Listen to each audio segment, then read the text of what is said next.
দর্শক, আমন্ত্রণ আজ দুপুরে। আপনাদের সঙ্গে আছি আমি নুহাত সাওম। সবাইকে বড়দিনের শুভেচ্ছা জানিয়ে শুরু করছি আজ দুপুরের আজকের আয়োজন।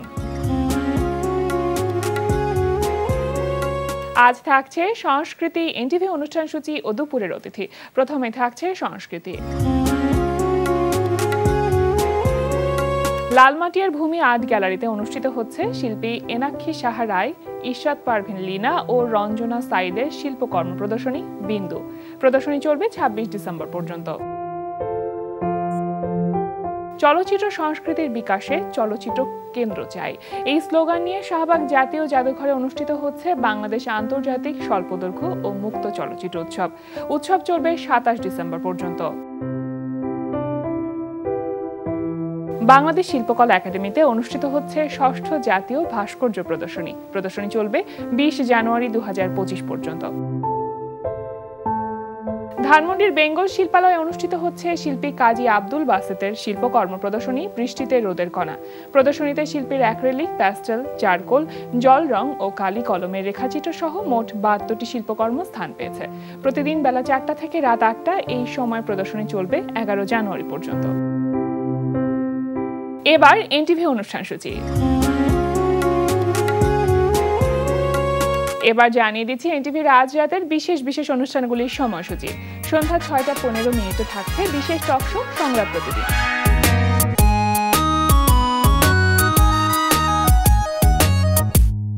রাত ৮টা ২০ মিনিটে থাকছে রান্না বিষয়ক অনুষ্ঠান ফুড ক্যারাভান।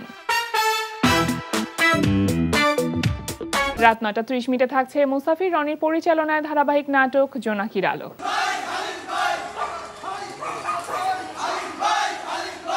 সবজির ব্যবসা, আমরা সবজির ব্যবসা করব। সবজির ব্যবসাতে তোমার শুধু একটা ভ্রাম্যমান ট্রলি লাগবে, যেখানে খুশি সেখানে দাঁড়ানো যাবে, এর জন্য কোনো দোকান লাগবে না। বাবা, এই মুহূর্তে না আমি বিয়ে করতে চাই না, প্লিজ। কেন? বিয়ে তো করতে হবে। বিয়ে করবি না কেন? বাবা, আমি এই মুহূর্তে বিয়ে করতে চাই না। মিন্টুর জন্য অপেক্ষা করছিস? বাবা, কি বলছো তুমি এসব? রাত ১১টা ৩০ মিনিটে সরাসরি সম্প্রচার হবে টক শো এই সময়।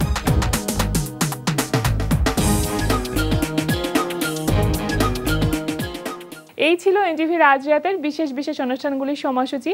দেখছেন আজ দুপুরে।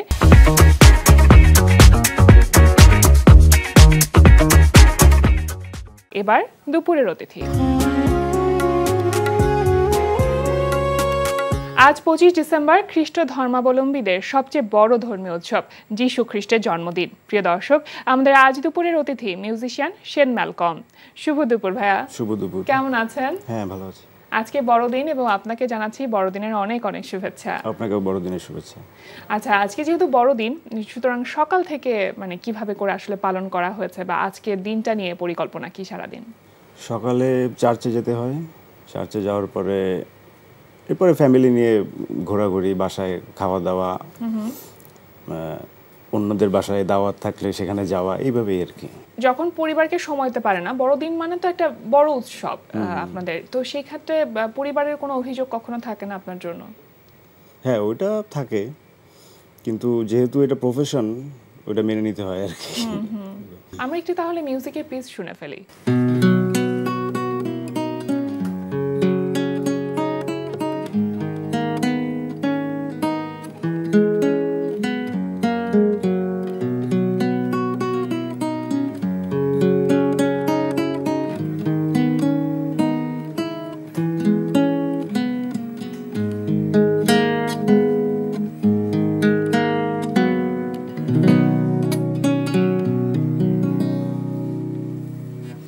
ভীষণ প্রিয় একটি গান, I will be right here waiting for you.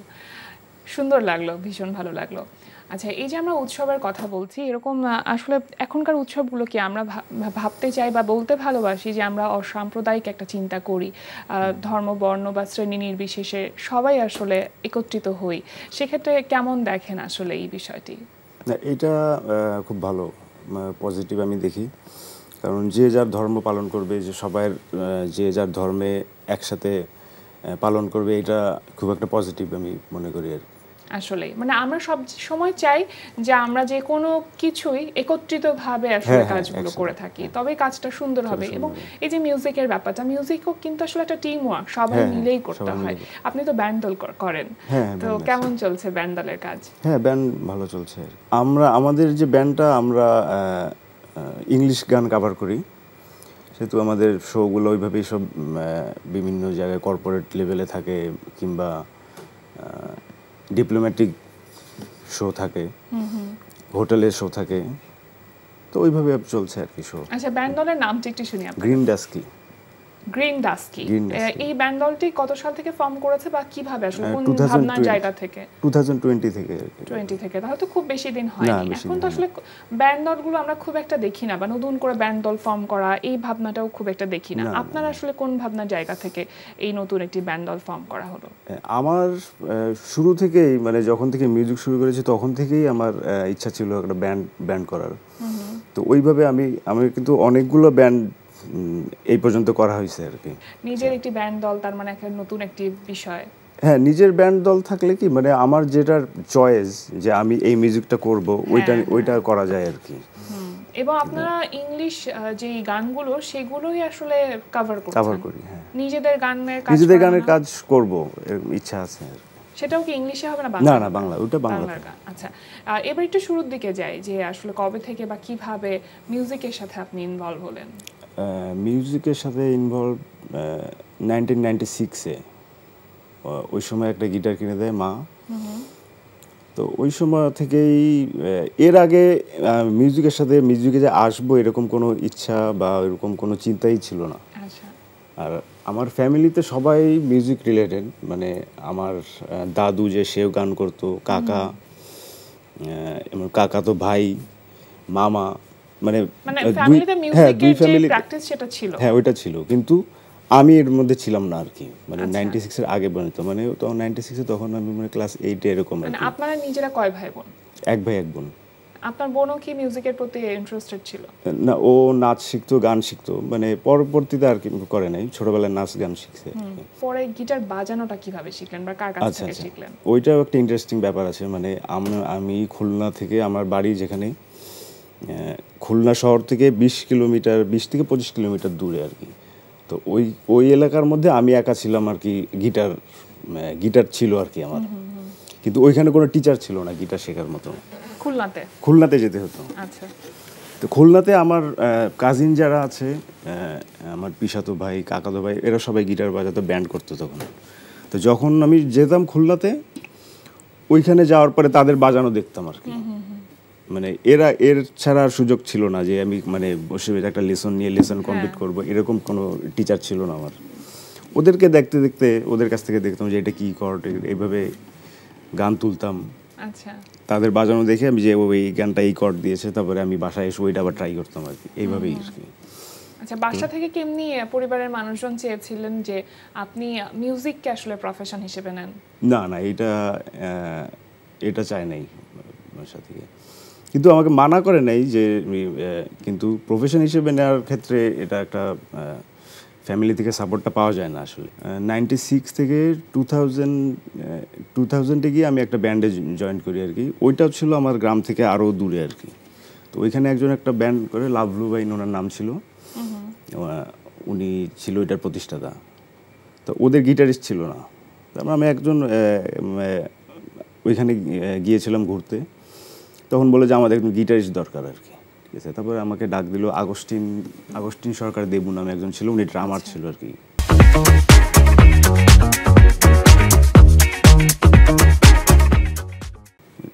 খুব ভালো ড্রাম বাজাতেন, আগে ঢাকাতেও ড্রামস বাজাতেন উনি। তো উনি দেখে আমাকে বললো যে তুমি তাহলে আসো। তখন আমি ওখানে যেতাম আর কি প্র্যাকটিস করার জন্য। এটা কি 96 এর কথা? না, এটা 2000 এর কথা। এটাই প্রথম ব্যান্ড দল ছিল যেটার সাথে আপনি সম্পৃক্ত হন। নাম কি ছিল? ওটার নাম ছিল মিলেনিয়াম। আচ্ছা, তারপরে তো অনেকগুলো ব্যান্ড দলে আপনার কাজ করা হয়েছে। হ্যাঁ। মিলেনিয়ামে সদস্য কারা ছিল? মানে এটা কি খুলনাতেই ছিল ব্যান্ড দলটা? না, এটা খুলনাতে না, ওটা আমার যে গ্রাম চালনা, ওখান থেকে আরো 10-15 কিলোমিটার দূরে। তখন তখন আমাদের নদী পথে যেতে হতো ট্রলারে করে, তখন এরকম সড়ক ব্যবস্থা এত উন্নত ছিল না। তো ওখানে আমরা বৃহস্পতিবারে যেতাম আর কি প্র্যাকটিসের জন্য। বৃহস্পতিবার গিয়ে শুক্রবার সারাদিন প্র্যাকটিস করে গান বাজনা করে আবার শনিবার আমি বাড়িতে চলে আসতাম। আচ্ছা, তাহলে তো অনেক হ্যাসেল ছিল, অনেক হেক্টিক হতো। ওখানে সদস্য ছিল লাভলু ভাই, আগস্টিন সরকার দেবু, গৌতম সরকার কাকন, উনি কিবোর্ড বাজাতেন। তো ওই দিনগুলো আসলে মানে এখন আমরা যত সহজে, তখন ইনস্ট্রুমেন্টও ছিল না। আমি এরকম একটা ওই আমার মা যে গিটারটা কিনে দিয়েছিল ওটার দাম ছিল 800 টাকা। ওইটাতে এরকম পিকআপ, ইলেকট্রিক পিকআপ লাগিয়ে ওইটা দিয়ে বাজাতাম। আচ্ছা, সুন্দর ছিল না দিনগুলো? সেটা তো প্রথম গিটার। ওই প্রথম গিটারটা কি এখনো আছে আপনার সংরক্ষণে? হ্যাঁ, এখনো আছে। তারপরে প্রফেশনালি কারো কাছ থেকে কি গিটার বাজানোর শিক্ষাটা নিতে পেরেছিলেন? না না না, নিজে নিজে যেভাবে, মানে আমার মধ্যে একটা জিনিস ছিল যেটা আমি খুঁজতাম আর কি, যে এই জিনিসটা কিভাবে বাজাচ্ছে। হ্যাঁ হ্যাঁ, ওটা মানে আমি যখন খুলনা থেকে দেখে আসতাম যে একটা গান এইভাবে বাজাচ্ছে, তখন আমি বাসায় এসে ওই টিউনগুলো খুঁজতাম যে এইটা এইভাবে বাজাচ্ছে, এইটা এইভাবে বাজাচ্ছে, আচ্ছা তাহলে এইভাবে এরকম, আচ্ছা এই জিনিসটা এই স্কেলে। তখন আমি আবার খুলনা যখন যেতাম আবার, তখন তাদের কাছে জিজ্ঞেস করতাম যে আমি এই জিনিসটা তুলছি, এটা কি ঠিক আছে কিনা। তখন যেটা ভুল থাকতো তখন ওরা একটু দেখা দিত আর কি, এইভাবে আর কি। মানে সেলফ লার্নিং বলা যেতে পারে পুরোটাই। আমরা আরো গল্প করব, আরো একটি পিস শুনি আপনার গিটারের।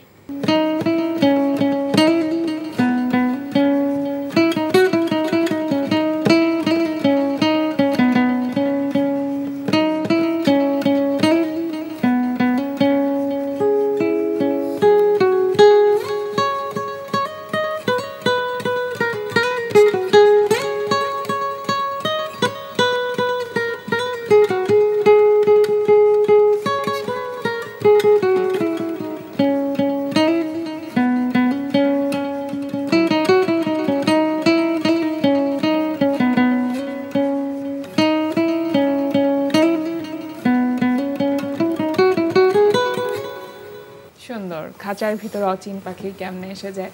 আসলে এই গানটি প্রথম আমি গিটারে পিস হিসেবে শুনলাম, সবসময় তো গান হিসেবে শুনি। আচ্ছা, আপনি বলছিলেন যে যে ব্যান্ড দলগুলোতে সম্পৃক্ততার কথা, আপনার তো অনেক সিঙ্গারদের সাথে বাজানোর সুযোগ হয়েছে, নামগুলো যদি একটু বলতেন। শুরু থেকে বলতে গেলে আমি শুরুতে বাজিয়েছি এসডি রুবেল, ওনার সাথে, এরপরে রূপম ভাই, তারপরে এখন বাজাচ্ছি মিলার সাথে বাজাচ্ছি 2012 থেকে। আচ্ছা, 12 থেকে এই পর্যন্ত আর কি। তা এর মধ্যে আরও একটা ব্যান্ড ছিল, আমি মানে ওইটা আমার জন্য একটা বিশেষ অপরচুনিটি ছিল, যেটা আমি বলবো যে ফরেনারদের সাথে একটা ব্যান্ড ছিল আবার, ওটা 2008-এর দিকে, 8-9। আচ্ছা, মানে বাইরে থেকে যারা বাংলাদেশে কাজে আসে ওরা একটা ব্যান্ড করেছিল। বাহ। তো ওইখানে আমি গিটার বাজাতাম এবং ওই সময় আমি ওদের কাছ থেকে অনেক কিছু শিখতে পেরেছি। মানে খুব স্বাভাবিক। হ্যাঁ হ্যাঁ, মানে ওখানে আপনি ছাড়া বাকি সবাই কি ফরেনার ছিল? হ্যাঁ। তো ওই ব্যান্ড দলটা পরে আর কন্টিনিউ করা হয়নি? না, ওরা ওই যে হোলি আর্টিজানের যে হামলাটা হলো ওইটার পরে ওরা চলে গেছে আর কি। মানে পরবর্তীতে বিভিন্ন রকম কারণে কন্টিনিউ করা হয়নি দলটি। আর তারপরে আপনি মানে রেকর্ডিং এ এসেছেন কবে বা কিভাবে? রেকর্ডিং এ সালটা মানে ওরকম, আমি 2006-এর দিকে ঢাকায় আসছি। এরপরে এরকম শো করতাম বিভিন্ন জায়গায়। তারপরে হঠাৎ একদিন অমিত চ্যাটার্জি, উনি আমাকে ডাকলেন আর কি, মিউজিক ডিরেক্টর। ওনার বাবা হচ্ছে দেবেন্দ্রনাথ চ্যাটার্জি। তো প্রথম গেলাম আমি রেকর্ডিংয়ে। ওখানে যাওয়ার পরে প্রথমে একটা কাজ দিল আর কি, যে এই গানটা বাজাতে হবে। তো বাজায় তখন ওই দেবু আঙ্কেল বললো যে কিছু প্রবলেম আছে আমার, মানে রেকর্ডিংয়ে তো একদম নতুন আমি। তো বললো যে এরকম মেট্রো নামে প্র্যাকটিস করতে হবে আর কি, ঠিক আছে। তখন উনি অনেক কিছু আমাকে টিপস দিয়ে দিল যে এইভাবে করো। এরপর ওইভাবে ওনার সাথে কাজ করতে করতেই আরো অনেক কিছু শেখা হলো, রেকর্ডিংয়ে বাজানোটা শেখা হলো আর কি। হ্যাঁ হ্যাঁ, এটা তো একটা রপ্ত করার ব্যাপার। এক একটা মাধ্যম কিন্তু এক এক রকম রিকোয়ারমেন্টস থাকে, সেই অনুযায়ী টেকনিক্যাল বিষয়গুলো কেমন কি। আজকে এতগুলো বছর পর এসে কি মনে হয় যে আসলে শেখার যে জায়গাটা সেটা কতটুকু পরিপূর্ণ হয়েছে বা কি কি শেখা বাকি আছে? না না, শেখার তো শেষ নাই, এবং আমি মনে করি যে এখনো কিছুই পারি না বাজাতে আর। দেশের বাইরে কোথায় কোথায় যাওয়া হয়েছে আপনার মিউজিক নিয়ে? Japan, Malaysia, England. অনেক সময় আমরা অনেক শিল্পীকে দেখি না যে গিটারের টুংটাং শব্দ করতে করতে কখনো কখনো হয়তো গান গাইতেও তার ভালো লাগে, সেটার প্রতি ভালো লাগা তৈরি হয়, সে কখনো গান গায়ও, কিন্তু আপনার ক্ষেত্রে সেটা কখনোই মনে হয়নি। না, গান একবারে যে গাই না সেটাও না, মানে গান শোনাতে ইচ্ছা করে না যে বেসুরো গান গান আরেকজনকে শোনাবো আর কি। নিজে গান গাইতে হয়, মানে গান তোলার সময় এরকম বাসায় প্র্যাকটিস করা হয়। এখন কি সুর করা হচ্ছে আপনার গান, এই যে গিটার বাজানোর পাশাপাশি নিজে সুর করা কিংবা কম্পোজ করা, এই কাজগুলো করা হচ্ছে?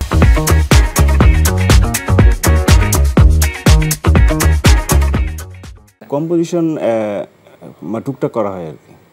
আচ্ছা, মানে সেক্ষেত্রে কি আপনি নিজের স্টুডিও আলাদা করে আছে? হ্যাঁ, স্টুডিও আছে। ও, তাহলে তো মানে মোটামুটি ভালোইভাবে কাজ করা হচ্ছে। না, একদম প্রফেশনালি না, আমি একটা কাজ করেছি, উনি কোনো ফেমাস সিঙ্গারও না, তানজির জামান, ওনার একটা গানের কাজ করেছি। ওনার আরো 2-3টা গানের কাজ চলছে আর কি। তার মানে কম্পোজিশনটা নিয়ে এখন একটু বেশি মনোযোগ হ্যাঁ, দিচ্ছেন আপনি? ওইটা আমি প্রফেশনালি করবো আর কি, ওটা চিন্তা ভাবনা আছে, এখনো শিখছি তো, ওইটা একটু শিখতে হবে। আচ্ছা, এখন তো আপনি প্রফেশনালি আসলে গিটারটা বাজাচ্ছেন বা কম্পোজিশনটা করছেন, কিন্তু যখন পরিবার জানতে পেরেছে যে আপনি প্রফেশনালি আসলে মিউজিকটাকে পছন্দ করছেন বা নেওয়ার চিন্তা ভাবনা করছেন, তখন আসলে কি বলেছিল? না, আমি ওয়াইফের কাছ থেকে অনেক সাপোর্ট পেয়েছি।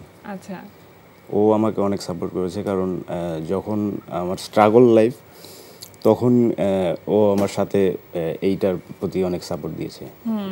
এবং এই সাপোর্টটাই কিন্তু আমাদের অনেকখানি এগিয়ে দেয় সামনের দিকে।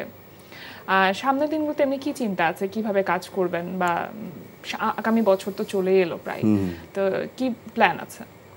প্ল্যান আছে, আমাদের তো শো করতেই হবে, যেহেতু এটা প্রফেশন, এবং আরও কিছু কাজ আছে যেগুলা কিছু গানের কাজ করতে চাই আমি আরো। সামনের বছর আমি কম্পোজিশনের কাজটা আরো বাড়িয়ে দেবো আর কি। অ্যাজ এ মিউজিশিয়ান নিজের ক্যারিয়ারটা ডেভেলপ করা এবং সেখানে আসলে সাস্টেইন করা বা টিকে থাকা খুব কঠিন একটা কাজ, কারণ এমন অনেক আনস্টেবল সিচুয়েশন আসে যে সময়গুলোতে আসলে ফিনান্সিয়াল ব্যাকআপটা আসলে পাওয়া যায় না খুব ভালোভাবে। তো সেই সময়টাতে আসলে কি করেন বা নিজেকে আসলে কিভাবে বুঝাতে পারেন সেই সময়টাতে? ওইটা বাংলাদেশে এটা এখনো ওইটা তৈরি হয়নি যে মিউজিকটা ফুল প্রফেশন হিসেবে নেওয়ার জন্য। তারপরেও এটা মেনে নিতে হয় আর কি, যে এইভাবেই চলবে আর কি। আর নতুন মিউজিশিয়ান যারা আসছে তাদের মধ্যে কি ওই আগ্রহ বা ডেডিকেশনের জায়গাটা দেখেন? সবার মধ্যে দেখি না, কিছু কিছু আছে যে দেখি আর কি। মানে সবার মধ্যে এখন এমন একটা মিউজিক নিয়ে এমন একটা ধারণা আছে যে মানে 2-1টা কর্ড শিখে বা 2-1টা গান শিখে শিল্পী হয়ে যাচ্ছে, কিন্তু এটা না। মানে মিউজিক একটা লং প্রসেস, অনেকদিন ধরে এটা আয়ত্ত করতে হয় আর কি। এবং ওই টাইমটা না দিলে পরে আসলে মিউজিকের পরিপূর্ণতাটা আসে না, একটা মিউজিশিয়ান তৈরি হয় না। হ্যাঁ, একজন মিউজিশিয়ান তৈরি হতে আসলে অনেক সময় লাগে, ওই স্কিলটা ডেভেলপ করতে অনেক সময় লাগে। আপনি তো গিটার ছাড়াও আরো অনেকগুলো ইনস্ট্রুমেন্ট বাজাতে পারেন। গিটার ছাড়া আমি ড্রামসের প্রতি আমার বেশি আগ্রহ ছিল ছোটবেলায়, মানে রিদম সেকশনের প্রতি আমার বেশি আগ্রহ ছিল ছোটবেলায়। মানে তখন আমি গ্রামে যখন বিয়েতে ব্যান্ড পার্টি যে বাজায় না, আমি ওটার সাথে সাথে চলে যেতাম আর কি, অনেক দূর, ওই রিদমটা অনেক। এরপরে স্কুলে যখন পড়ি, তখন স্কুলে আমার ফ্রেন্ডরা গান গাইতো, আমি টেবিল বাজাতাম। খুলনায় যখন যেতাম তখন আমার ভাই যে সঞ্জয় চৌধুরী টিটু, উনি একটা স্কুলে শেখাতেন আর কি, একটা একাডেমিতে, ড্রামস, গিটার, কিবোর্ড। উনি আমার প্রথম গিটারের কর্ড মানে হাতে খড়ি ওনার কাছেই। আচ্ছা, তো তখন আমি গিটার কিনি নাই, ওনার সাথে গিয়েছিলাম ওই স্কুলে। তো উনি ওটা ড্রামসের একটা লেসন দিচ্ছে আর কি, যে এইভাবে এটা বাজাও। তো উনি ড্রামস লেসনটা দিয়ে কিবোর্ড লেসন দিতে গিয়েছে। আচ্ছা, তখন যে ছেলেটা ড্রামস বাজাচ্ছে ও বলে কি যে আপনি বাজান। আমি বলছি না, আমি কোনোদিন বাজাই না, আমি তো কিছুই পারি না। তো বললো যে না, বাজান। তারপর আমি বসে বসে এরকম বাজাচ্ছি, তখন ওই আমার ভাই দেখলো, এদিকে এসে বলল এটা এরকম না, এটা এরকম বাজা। ওই যে একটা বিট আমি শিখলাম, এরপরে আমার ড্রামসের প্রতি অনেক আগ্রহ বেড়ে আচ্ছা, গিয়েছে আর কি। এখনো ড্রামস বাজানো হয় মাঝে মধ্যে? মাঝে মাঝে বাজাই আর কি। আচ্ছা, এমনিতে প্র্যাকটিস করা হয় কোন সময়টাতে? আপনার দিনের কোন সময়টা মিউজিকের জন্য রাখা হয়? মিউজিকের জন্য এখন আর অতটা টাইম দিতে পারি না প্র্যাকটিসের জন্য, তারপরেও 1-2 ঘন্টা দিতে হয়। এর আগে যখন ব্যাচেলার লাইফে ছিলাম, যখন স্টার্টিং, তখন 7-8 ঘন্টা প্র্যাকটিস করতাম আর। একদম শেষের দিকে আমরা চলে এসেছি, আমরা আরো একটা মিউজিকের পিস শুনতে চাইবো আপনার কাছ থেকে।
আমাদের সকলের প্রিয় কিংবদন্তি সঙ্গীত ব্যক্তিত্ব আয়ুব বাচ্চুর এখন অনেক রাত, যেটি বাজালেন। ভীষণ ভালো লাগলো ভাইয়া। আজকে বড়দিনের জন্য অনেক অনেক শুভকামনা রইল, শুভেচ্ছা রইল। আজকে আমাদের আয়োজনে আসবার জন্য আপনাকে অসংখ্য ধন্যবাদ। আপনাকেও শুভেচ্ছা জানাচ্ছি।